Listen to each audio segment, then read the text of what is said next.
com o Objetivo de Desenvolvimento Sustentável da ONU, o ODS 6, assegurar a disponibilidade e a gestão sustentável da água e saneamento para todos até 2030. E quais são essas metas que estão lá escritas, né? E que o Brasil, como signatário disso, é obrigado a cumprir, né? Acesso universal, que é garantir o acesso da água segura e serviços de saneamento e higiene a todos, em especial aos grupos vulneráveis. Garantir a qualidade da água, que é melhorar essa qualidade, reduzir poluição, tratar águas residuais, aumentar a reciclagem e reutilização, uso eficiente da água, que é aumentar o uso eficiente dos recursos naturais, assegurar a sustentabilidade da extração e o fornecimento de água doce. Ainda como meta, a proteção dos ecossistemas, proteger e restaurar o sistema relacionado à água, como rios, florestas, zonas úmidas e aquíferos, e a cooperação, fortalecer a cooperação internacional e o apoio aos países do desenvolvimento para que eles consigam cumprir essas metas. E como é que a gente está, né, no cumprimento dessas metas, aí, principalmente relacionado ao saneamento? Bom, se a gente pegar um panorama assim, mundial, nós temos 3,6 bilhões de pessoas, né, uma população que beira aí uns 8, sofrem com a falta de serviços de saneamento. Em 2019, 1,4 milhão de mortes foram atribuídas a serviços inadequados de higiene no mundo. 44% do esgoto doméstico não é tratado com segurança. Hoje, 2 bilhões de pessoas não têm acesso à água potável. De 7, né? 8. A população urbana global que enfrenta a escassez de água deve duplicar de 930 milhões de pessoas para 1,7 a 2,4 bilhões de pessoas em 2050. E o estresse hídrico, principalmente na América Latina, ele avançou em 15,4%. E no Brasil, né? Água potável, alguns números, né? A média de abastecimento de água da população total do Brasil é de 84,1%. Então, 32 milhões de brasileiros não têm acesso à água potável. As perdas de água na distribuição chegam a 40,1%. Isso não é só perda física, gente, de vazamento e tal. Tem perdas significativas associadas à clandestinidade.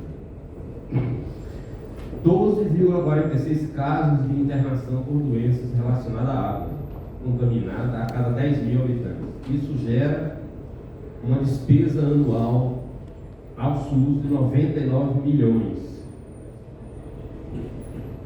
Esgotamento sanitário. A média de coleta é de 62,5%. 49 milhões de pessoas não têm acesso a uma estrutura adequada de saneamento. Apenas esse esgoto que é coletado, apenas metade, 52,2% gerado no Brasil, é tratado. O que é que isso significa? Que metade do esgoto que é gerado no Brasil está indo para os rios, para o mar. Bom, vamos lá, depois eu vou comentar a respeito.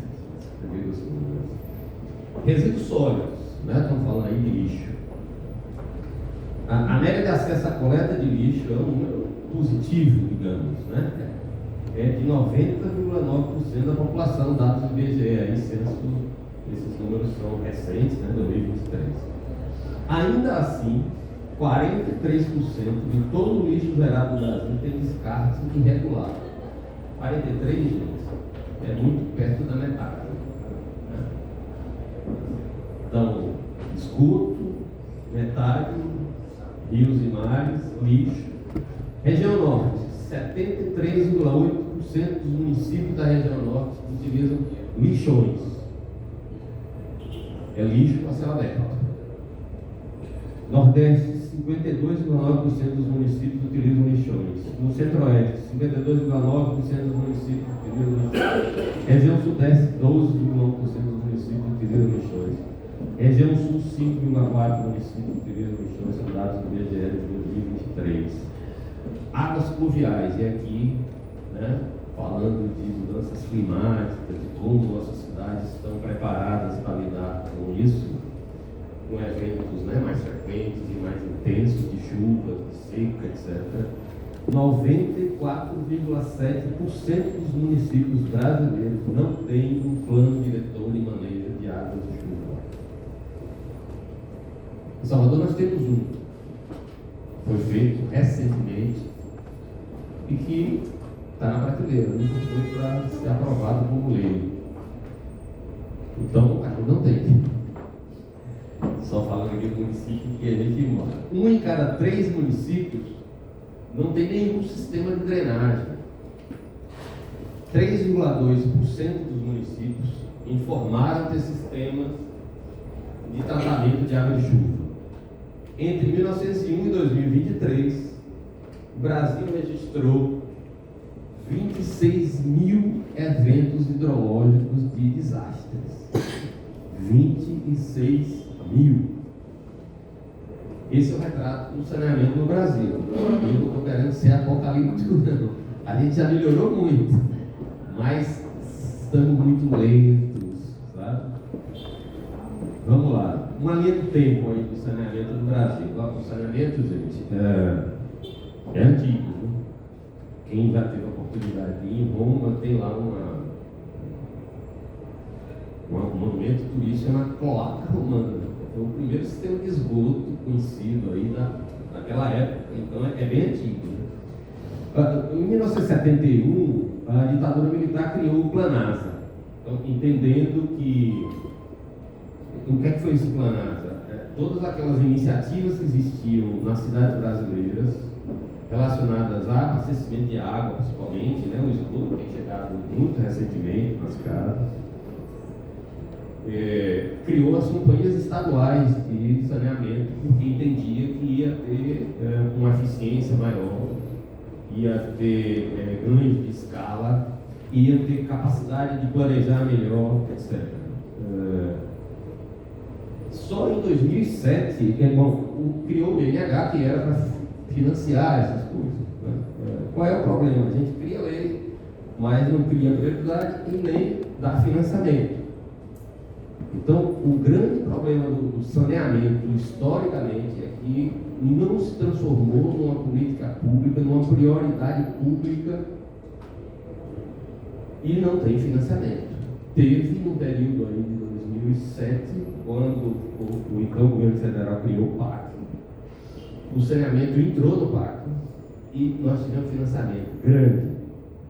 Avançamos um bocado e depois esse financiamento raneou, escasseou, quando veio a Lei 12.046, que é chamada de o novo Marco Legal de Saneamento, que teve uma coisa positiva, definiu metas para universalizar o acesso do saneamento, da população ao saneamento, né?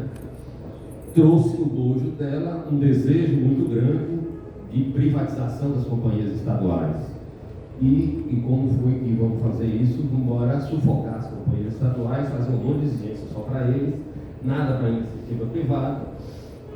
E o que a gente está vendo aí, como resultado disso, é que boa parte já das companhias estaduais ou já entraram no processo de privatização ou estão estudando isso, né? Então a gente teve a SEDAI em 2021, a gente teve recentemente a Sanepar, o governo de Minas fala de privatizar a Copasa, a Compesa em Pernambuco está estudando a privatização, a gente teve privatização recentemente da Cosampa no Pará, a Gespisa no Piauí, PES no Sergipe. E assim, nada contra a iniciativa privada, ninguém vai conseguir sozinho resolver esse drama do saneamento no Brasil. É preciso que as forças se juntem mesmo. Mas o que é que tem acontecido? Essas licitações, como a da SEDAI, por exemplo, gerou 24 bilhões de outorga. Então, as companhias do saneamento do Rio foi dividido em 4 blocos, e as companhias que ganharam esses blocos ofereceram dinheiro. Quer dizer, para ganhar a prestação de serviço, tinha que pagar uma grana para isso, que se chamou de outorga fixa. E, para vocês terem uma ideia, no Rio de Janeiro foi mais de 24 bilhões de outorga. O que aconteceu com esse dinheiro? Ele foi gasto em outros setores do Estado. Então, um setor que historicamente é subfinanciado, que é o saneamento, e está financiando outras coisas, o que é um absurdo completo. Né? A DESO, em Sergipe, 4 bilhões. Para onde foi o dinheiro?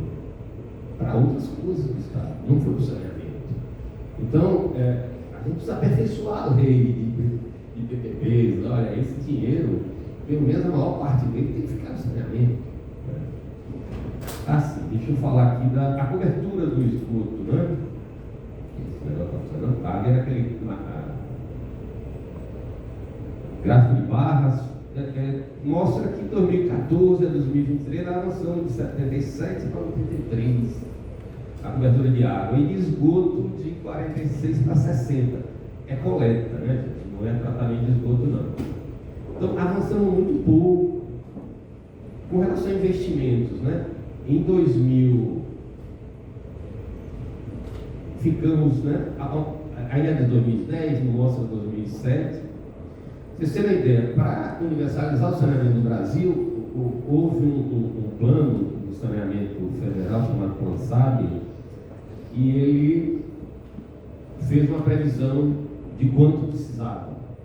E isso já foi atualizado por várias outras instituições, e esse número, embora varie um pouco, está em torno de 800 bilhões de reais. Como o marco do saneamento diz que a gente tem que universalizar até 2033, e nós não vamos conseguir, já adianto aqui essa notícia, significa gastar 100 bilhões por ano, né? Em 8 anos estão faltando. A gente, em 2023, está falando de 28,9 bilhões, também abaixo do 100 que precisamos. E esse número aqui é mais expectativa, é por conta dessas privatizações que tem compromisso do investimento, né? Da empresa que ganhou lá a concessão, né? Que a gente não sabe se vai acontecer ou não. Deixa eu correr aqui, que meu tempo. A gente tem um desafio enorme. Esse aqui é o retrato de Salvador, para quem não conhece, né? Tirado do horto. Então ele está mostrando aí, eu não sei se essa luzinha vai dar. Então a parte de cima é o mar muito lindo, né? A cidade formal, a Pituba, o parque da cidade, aí verdinho, e do lado de cá o Nordeste da Maralina, com um tipo de ocupação e urbanização absolutamente diferente. Essa foto diz muita coisa, né? Então o desafio é como é que você vai universalizar e prestar um serviço de qualidade na cidade inteira. São pessoas que têm os mesmos direitos, não é isso que a Constituição fala? Será que tem os mesmos direitos mesmo? Né? Enquanto a gente não resolver essa questão de desigualdade nesse país, a questão da habitação de baixa renda, nós vamos resolver saneamento, né? E vamos continuar com aqueles números vergonhosos, né? Porque o saneamento, gente, essas cenas aí, né? Da direita, da esquerda para a direita, lá em cima, a esquerda é São Paulo, recente, uma chuva, é uma cena comum na vida urbana de São Paulo. Aqui à direita, Salvador, depois de chuva, submaramente encosta, né? Ali na esquerda embaixo, Petrópolis, no Rio de Janeiro. Aqui à direita, não, lá em cima é Belo Horizonte, desculpe, a esquerda, e aqui embaixo São Paulo, olha lá, Avenida Ayrton Senna. Isso aqui é perda material, perda de gente, perda de dinheiro, né? Já que a gente valoriza tanto o dinheiro, então perdendo dinheiro. Lixões, lá, à esquerda ali é Belém. Né? Belém tem um aterro em Marituba, que era para ter sido suspenso, a vida útil do aterro tinha que ser encerrada em 2015. Como não tem onde botar, ninguém se programou, não fez nada novo, está colocando lá. E além de Marituba, que não cabe tudo da região metropolitana, está se colocando em qualquer lugar, né? E aí a gente vê lixo a céu aberto, né? Lixões no Brasil, isso é comum, tinha que ter terminado em 2014, depois a lei adiou para 2024 e a gente não consegue terminar. Acredito um avanço grande aí, porque a iniciativa privada descobriu isso. né, a administração de aterros, e a coisa está avançando bastante. Aqui embaixo as línguas negras, né, do esgoto, saindo nas praias, Rio de Janeiro, Maceió. Quanto que a gente perde de dinheiro, de vidas, de tempo, de trabalho, de contaminação, de pessoas que se contaminam, precisam ir para o médico, comprar remédio, depois volta para casa e depois vai para o mesmo ambiente, vai se recontaminando. Enfim, aqui algumas cenas de Salvador, à esquerda lá uma rede na praia. Por que tem aquela rede ali? Porque a ocupação chegou na beira da praia. Precisamos fazer uma rede na maré para dar manutenção ali, só vai se barco. Aqui no meio era uma rede de esgoto, e a casa foi feita em cima da rede. Aí embaixo de civil para dar manutenção, para operar, né? Aqui à direita aí embaixo dessa cobertura tem um córrego. Por onde vai passar essa rede de esgoto ali? Não tem como, né? Ali embaixo, à esquerda também, casas sobre os córregos e as tubulações de esgoto. Então, hoje a gente não consegue dizer para os nossos ancestrais que viveram nas cavernas que a gente avançou. Gente, metade dos dejetos que a gente produz estão indo para os rios e para os mares. Será que a gente alcançou o marco civilizatório de fato? 2021? Isso não é prioridade. Esse é o problema. Certo? Alguém fez um cálculo de quanto que a gente ganharia se a gente universalizasse o saneamento. E aí colocou redução de custo com a saúde, né? Aqueles 99 milhões por ano, aumento da produtividade do trabalho, valorização imobiliária, renda do turismo. Quanto que a gente perde no turismo com aquelas línguas negras na praia, nessas cidades litorâneas, no Nordeste, tão bonitas praias, que ninguém frequenta porque está contaminado. Então deu 815 lá embaixo, bilhões até 2040, ou seja, é mais ou menos quanto a gente precisa para universalizar. Então, qual é o desafio? A gente precisa universalizar o acesso da população ao saneamento. Isso é um marco civilizatório. A gente não pode abrir mão disso. Isso tem que dar na prioridade do Estado. Nós estamos falando de saúde, pessoas que estão morrendo quando a gente está falando aqui. Não é brincadeira. E quem morre são os mais vulneráveis, as crianças, os idosos, as pessoas da zona rural desse país. São 800 bilhões no Brasil, 20 bilhões aqui na Bahia. Né? Nós precisamos sensibilizar a população. Né? Talvez essa plateia aqui se sensibilize com o meu discurso aqui. São números, gente. Não fui eu que inventei isso, não. Tá? Nós temos que proteger os anciãos, nós temos que resolver a questão habitacional de baixa renda. Sem isso, ninguém resolve o saneamento. Valorizar os rios urbanos, diminuir as áreas impermeabilizadas, né? E resolver as desigualdades sociais. Senão nós temos um país inviável, simplesmente. E aí, o que é que a gente tem que fazer? Né? Buscar recursos financeiros, materiais, humanos, para assegurar a universalização. Eu tenho um sonho desse país virar um grande canteiro de obras, nas obras de saneamento, para universalizar o saneamento. Induzir a participação de todos os atores na revitalização dos rios. A gente normalizou os nossos rios poluídos. Isso não é normal. A gente deveria poder nadar, pescar, botar uma cadeirinha na beira dos nossos rios urbanos e ficar apreciando os peixes. Rio urbano poluído não é normal. São dejetos nossos que estão indo para aquilo ali diariamente, sem tratamento. Isso é um absurdo. E que a gente convive e normaliza. Não estou falando só de Nordeste, do Norte, estou falando de São Paulo, do Tietê, do Pinheiros, né? Recentemente houve um esforço enorme para despoluir o Pinheiros. Eu estive lá visitando isso. E eu vi o quanto a população, estou terminando, a autoestima da população melhorou com o rio, já com a classe 4, né? Não dá para ter contato com a água ainda, mas não está fedendo mais. Então foi um grande avanço. A gente não pode normalizar essa história. Né? Então a gente precisa avançar para além das intervenções de engenharia, porque tem coisas que não estão nos livros, nós precisamos resolver. Né? Precisamos fazer cumprir um marco legal para resíduos sólidos, né? Elaborar os planos de manejo de águas pluviais. A gente não pode aceitar que 95% dos municípios desse país não tem um plano para o que fazer com água de chuva. Vai fazer o quê? Chover, alagar tudo, isso é normal?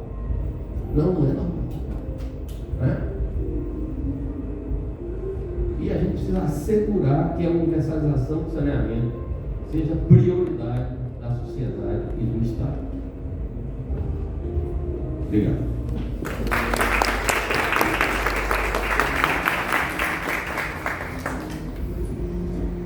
Obrigada, doutor Júlio. O senhor falou que em 2033 a gente não chega, mas pelas fotos que a gente viu aí, também a gente não consiga prorrogar essa meta, né? Não sobra ninguém até lá.